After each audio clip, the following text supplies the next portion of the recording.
In addition to color, setting is also used as a symbol. There are the woods, which draw all the characters together, the various houses, which show how the characters are different, and the paths the characters try to follow.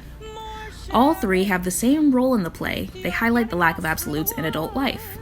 Each has different ways of achieving this end, however. Since the musical is called Into the Woods, it's not surprising that the contrast between inside the woods and outside the woods is used as a major element in the narrative.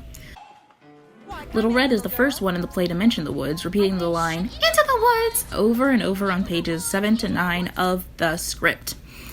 The next person to mention the woods is Jack's mother, as she sends him to market with Milky White, and Jack is led to sing immediately after her. Into the woods to sell The rest of the characters follow not long after, but it's essential to note that the first to decide to enter the woods are the two youngest characters, and they are both instructed to do so by their relatives, Red's mother and grandmother, and Jack's mother.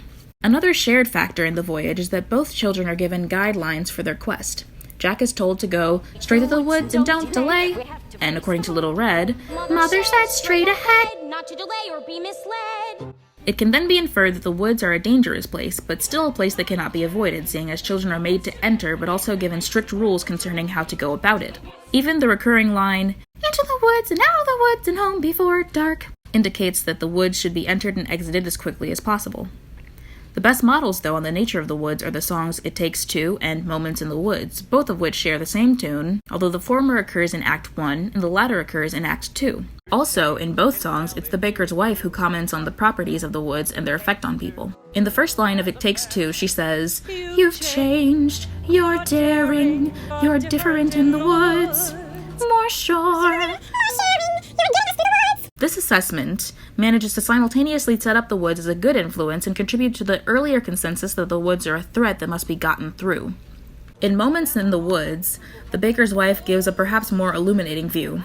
Wake up, stop dreaming, stop prancing about the woods. It's not beseeming, what is it about the woods? Back to life, back to sense, back to child, back to husband, you can't live in the woods. This monologue makes it clearer than ever that the woods are not only a dangerous place, but rather a dangerous state of mind that is separate from life and sense, in this case meaning propriety, seeing as the baker's wife blames her affair with the prince on the woods.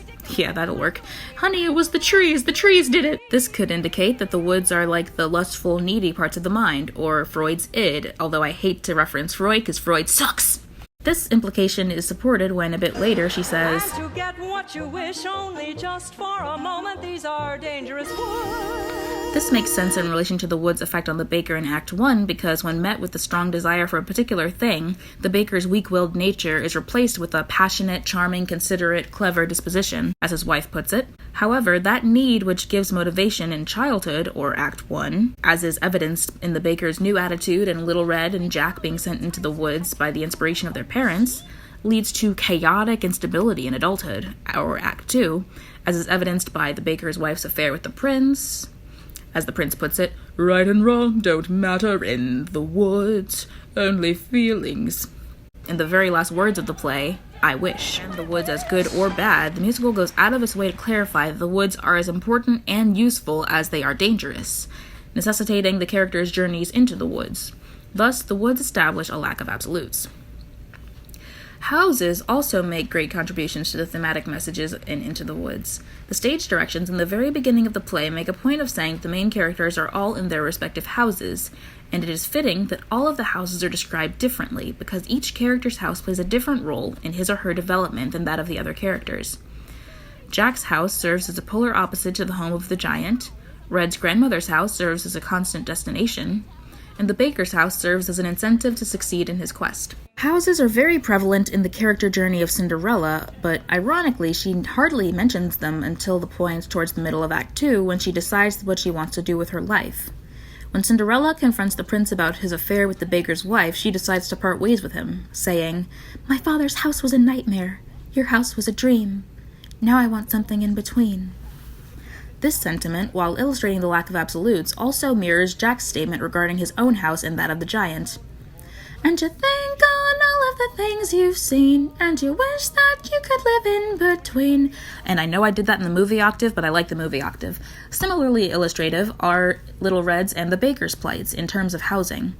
Little Red is seen constantly between her mother's house and her grandmother's house, and in the end of the play is left with neither when the giantess destroys both, and the baker and his wife spend the beginning of Act 2 deciding whether they should stay in their own house or move to a new one, until the old house is destroyed, also by the giantess, and the baker's wife, who was the sole advocate for finding a new house, is killed. Paths are the third and final symbolic setting places.